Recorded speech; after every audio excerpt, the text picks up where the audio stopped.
Hi there. Welcome to another video in our series explaining everything you need to know about Consolitude. In this video, we're going to delve into the area of donations, particularly micro-donations. Micro-donations are small $1 to $2 donations and should not be confused with the gift drop donations, which are the more generous donations ranging in the higher amounts. If you'd like more information on gift drop donations, check out our other video explaining our policies on them for greater detail. But for now, let's get started on discussing micro-donations and their use on the show. Micro-donations are nothing new to Twitch.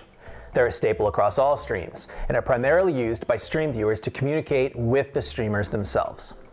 Usually consisting of donations averaging anywhere from pocket change to a couple of bucks, they're a token of your generosity, typically accompanied with a message from the donor.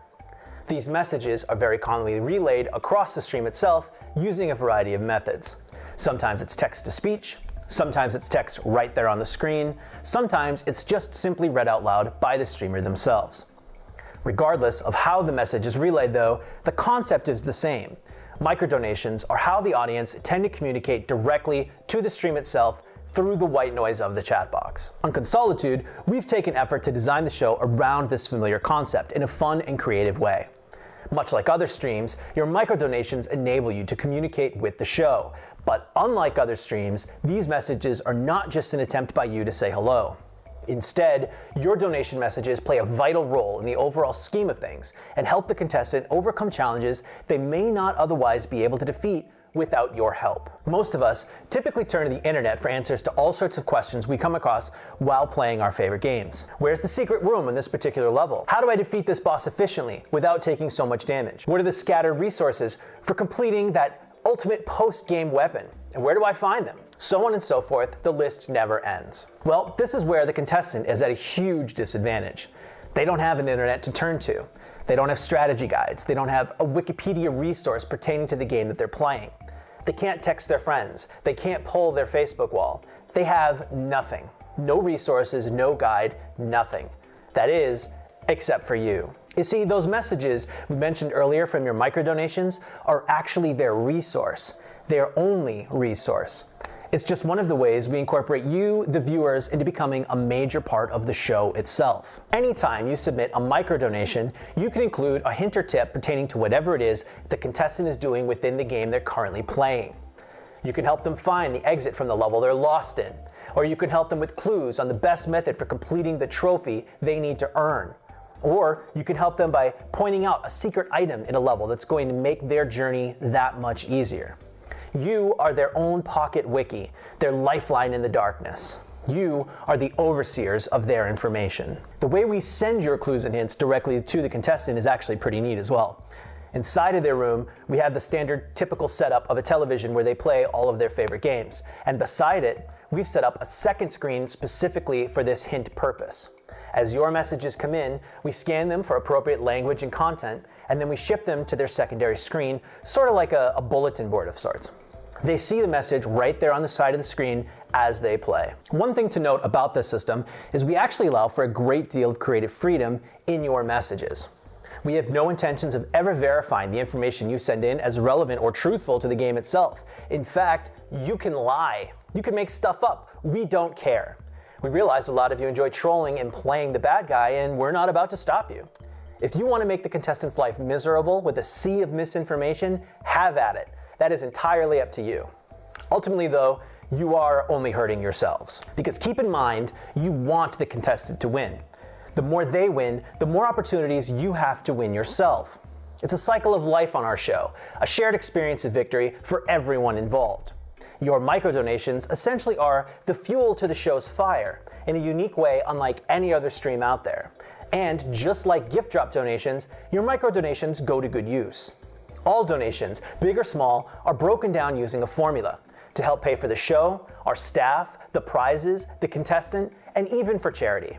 To find out more about this formula specifically, check out the video on gift drop donations where we go into full detail on how it all works. Some quick notes on microdonations and their limitations. First of all, not all challenges will be open for hints and tips, although the grand majority of them will be. The number of challenges we eliminate tips and hints from will be very small, and usually for very good reason. Sometimes a single clue can unravel a would-be challenge that's normally considerably difficult. This leads me to point number 2. Just because hints and tips are active on a game doesn't always mean every single hint or tip will be allowed. Some specific clues may be blacklisted. An important note here is that typically these blacklisted clues will be mentioned right out of the gate by your daily hosts, so there's always full transparency on what is allowed and what isn't. This isn't meant to act as a roadblock to the creative freedom we mentioned before, but rather is meant to be a failsafe against glitches or cheats we may not want the contestant to be aware of. In the spirit of the game, we're very much against cheats, generally speaking. This isn't meant to act as an any percent speed run, and for all intents and purposes, this should be considered a legitimate playthrough experience a good majority of the time. Third, the microdonation hints and tips submitted to us will be used when appropriate and when determined by us. They will not always be shoved onto the contestant's screen immediately. The daily host will communicate with viewers regarding which hints are in the queue. And when they are pushed out to the contestant's board screen, they will also be shown on the on-screen whiteboard we have set up for the stream itself. Only the most recent hint or tip submission will be shown on this board at any given time. Additionally, we'll do our best to plug any and all users involved with submitting the tip to the contestant, although we can't always guarantee this as space may be an issue on their screen. But regardless, if multiple people submit the same overall clue, we'll try to get equal credit out to all of you for it. Fourth, microdonations do not always have to be hints and tips. You have the right to send in any message you'd like, be it a positive message to the contestant, to the hosts, to the viewers, or to anyone else out there you feel like giving a shout out to.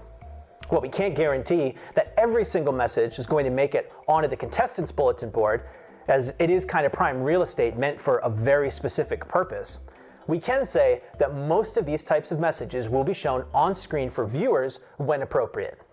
Please understand, the only messages that even have a chance of being shared at all are if they contain clean and appropriate language. Fifth and finally, the overall donation amount needed to qualify as microdonations for hints and tip submissions can fluctuate based on traffic. We will do our best to set the bar to an amount as low as possible, which by default is only $1. But if we're experiencing incredibly high amounts of traffic to limit the overall amount of messages coming in through the pipe that we have to filter and prepare, we may increase that amount as needed. In closing, I'd just like to say that microdonations are the heart and soul of Consolitude. They're the crux of how it all comes together, the glue that holds the show in place. We appreciate all of your donations tremendously, big or small, and we thank you for your continued support, making the show a fun experience for everyone involved. We'll continue to do our best to keep all of you entertained, and we hope to see you in our viewers list whenever possible. If you'd like to find out more about our show, definitely check out more of the videos across our website or by simply checking out our YouTube channel. Be sure to subscribe to all of the various forms of social media updates we have available for ongoings on the show itself, including the ever so important posts about prize drops well before they happen. I hope we see you soon in our live Consolitude channel. Thanks for watching.